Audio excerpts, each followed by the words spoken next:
Champhai North le South Women's Ministries Shuai Tu Te Thanna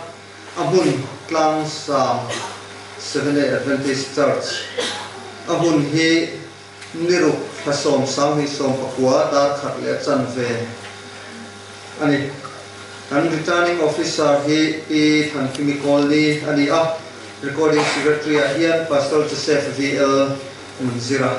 ni a and polling officers te Pastor Arlo Ramhaka Pastor Josam Kima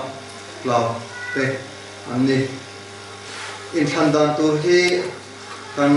RO in thanna a mi tel vote nei te chu mi som thum le pakua ani Champhai North Women Ministries Shuai Tu Te kum sang hi som pakua tanga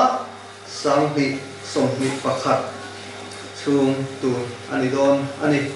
ti chuan he ka thia chua pa hian an hing kalama piang ta chu ram chang ani chuan helaya ma hian lo bin chu ha zel mai don nia Champhai North Women Ministries Shuai Tu Te Chairperson Atan Pi Khol Thangi Champhai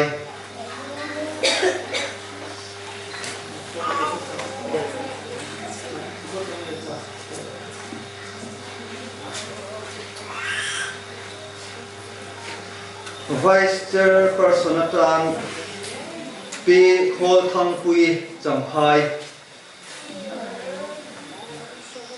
Women Secretary Atan P. Mary Lolkan Moi Champhai Assistant Secretary Atan P. Laldim Moi Bethel Treasurer Atan P. Lalramdini Champhai Financial Secretary Atan P. Lalchandami Champhai Oleh heng te song hi Champhai North Women's Ministries Shuai Tu Te kan so te chu ani tuna hian Champhai South Women Ministries Shuai Tu Te kan phatte lo cher sok vele halange Chairperson Atan Pila Tharima Vice Chairperson Atan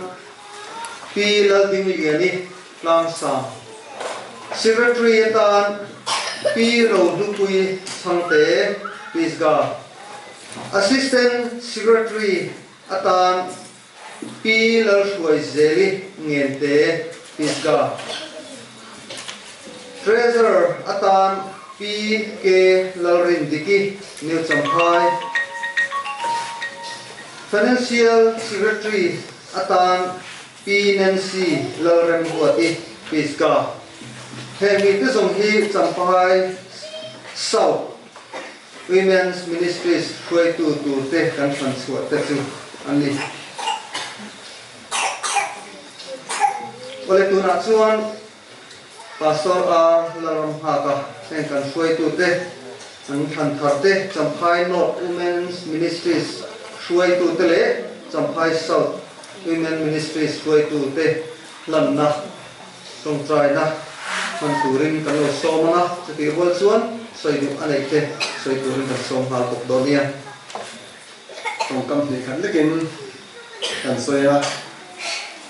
Shuai Tu ni hi thil on ai lo tak mai ani a lu din mun atang phei chuanin til har sa tak an thina chung ko anu he an poi mo em mani ti nga hian in pe zo te a em maya chu tiang ka ra chuanin mi tam takin an du khop lovin an lo soi sel khei chawa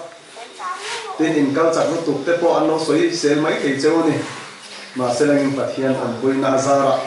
in dong go na ten so perin do sak na ka lam chaw ni pathian ma tong tai na kan nei nga ti chuanin kan na tong tai na kan nei nga hin zo hianin bial pahnih ayo in kan sar kan leader pahnih tenen si bai hu na kan mang don ni le pathian ma in lan ma ku ne chu nu berakan pa van ro puini nang chuan lo ta oma min siama chuanin eliza te po chu la